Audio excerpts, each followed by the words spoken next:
ఓం శ్రీ దుర్గాయ నమః. Hi friends, ఎలా ఉన్నారు ఫ్రెండ్స్? మాంసాన్ని భుజిస్తున్నట్లు కలలు వస్తే ఎలా ఉంటుంది?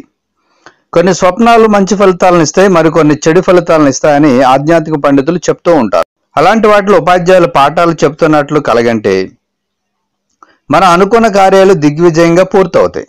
కలలో చంద్రుడిని వీక్షించినట్లయితే దంపతుల మధ్య అన్యోన్యత పెరుగుతుంది.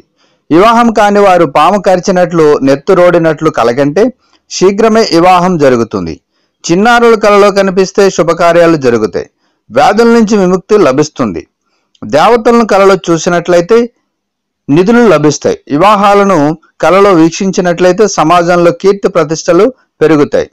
కలలో ఆత్మహత్య చేసుకున్నట్లు వీక్షిస్తే ఆపదలు తొలగి శుభకార్యాలు చేకూరుతాయి. ఇంకా తాబేలు, చేపలు, కప్పల వంటి జీవులను కలలో వీక్షిస్తే దుఃఖం తొలగిపోతుంది, మానసిక విశ్రాంతి లభిస్తుంది. గర్భిణీ మహిళ కలలో కనిపిస్తే ధనాదాయం చేకూరుతుంది, శుభ ఫలితాలు ఉంటాయి.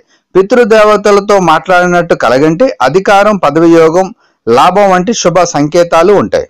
మాంసాన్ని భుజించినట్లు కలగంటే అదృష్టం వెతుక్కుంటూ వస్తుంది.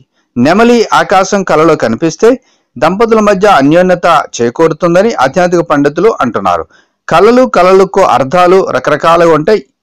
మరి ఈ కళలు కానీ వస్తాయి మీకు మేలు జరిగే సూచనలు ఎక్కువ ఉంటాయి, అలాగే కీడు జరిగే సూచనలు కూడా ఎక్కువగా ఉంటాయని ఆధ్యాత్మిక పండితులు అన్నారు. సో ఫ్రెండ్స్, మరి ఇటువంటి కళలు వస్తే తప్పకుండా మీరు వాటిని గుర్తుపెట్టుకొని మరి వీటికి అర్థం ఏంటనేది తెలుసుకోవడానికి ప్రయత్నించండి. సో ఫ్రెండ్స్, ఈ వీడియోని లైక్ చేయండి, షేర్ చేయండి. తప్పకుండా నా ఛానల్ సబ్స్క్రైబ్ చేయండి. సబ్స్క్రైబ్ చేసుకున్నారు బెల్ ఐకాన్ క్లిక్ చేయండి. Thank you for watching friends.